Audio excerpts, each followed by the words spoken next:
Indonesia pernah melewati satu masa yang begitu panjang hingga membentuk cara hidup jutaan orang yang lahir dan tumbuh pada zamannya.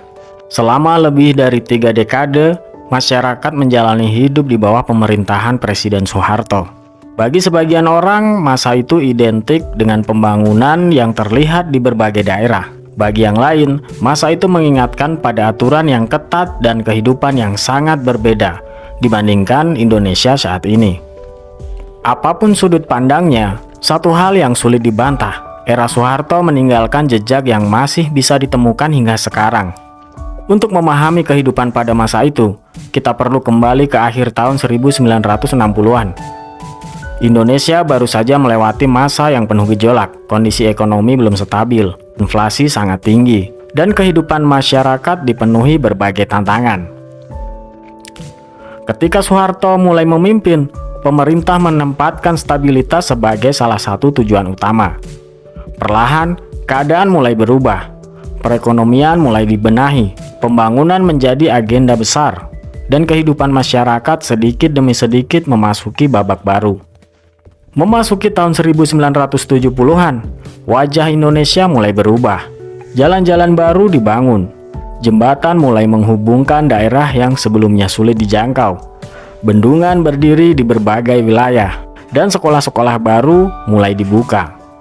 Di banyak desa, pembangunan memang tidak datang sekaligus, tetapi masyarakat mulai melihat perubahan yang sebelumnya sulit dibayangkan. Pada masa itu, kehidupan masih berjalan dengan ritme yang jauh lebih lambat dibandingkan sekarang. Belum ada telepon pintar, belum ada internet, informasi tidak datang setiap detik, berita paling banyak diperoleh dari radio, surat kabar, atau televisi yang jumlah salurannya masih sangat terbatas. Bagi banyak keluarga, memiliki televisi sudah menjadi sebuah kebanggaan. Televisi biasanya diletakkan di ruang tamu, dengan penutup kain yang hanya dibuka ketika acara akan dimulai. Tetangga sering berkumpul untuk menonton bersama, terutama ketika ada siaran hiburan atau pertandingan olahraga. Anak-anak duduk di lantai, orang dewasa mengobrol sambil sesekali melihat layar. Televisi bukan sekedar alat elektronik, ia menjadi bagian dari kebersamaan. Saat itu, siaran televisi juga belum berlangsung selama 24 jam. Ketika malam semakin larut, layar akan menampilkan penutupan siaran. Setelah lagu kebangsaan diperdengarkan, layar berubah menjadi warna-warni atau gelap hingga siaran dimulai kembali keesokan harinya. Pemandangan seperti ini sangat akrab bagi generasi yang tumbuh pada tahun 1970-an hingga 1990-an. Di luar rumah, suasana kampung juga terasa berbeda. Anak-anak bermain di lapangan hingga menjelang maghrib. Mereka memainkan petak umpet, gobak sodor, bentengan, atau layang-layang. Jalan kampung belum dipenuhi kendaraan seperti sekarang.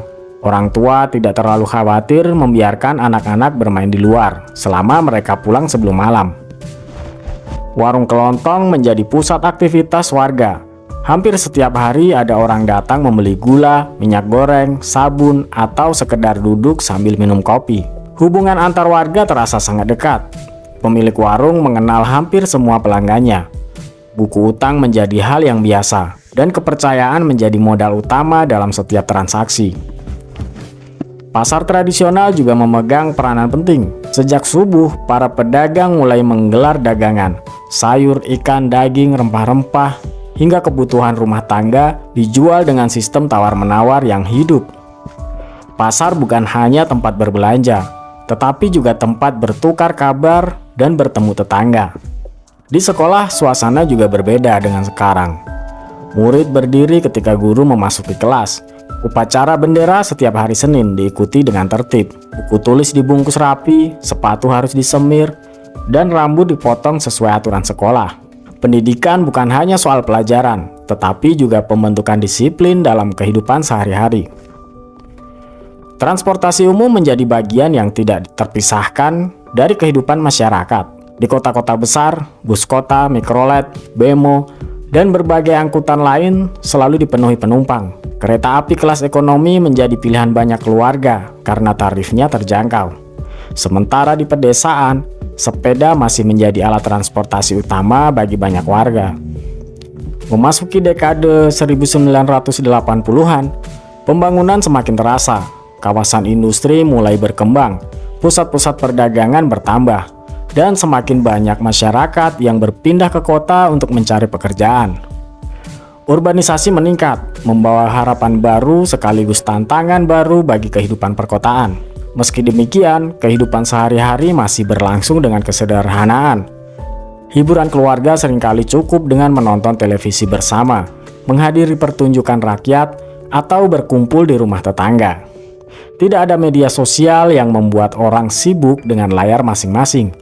Interaksi berlangsung secara langsung, dari pagi hingga malam.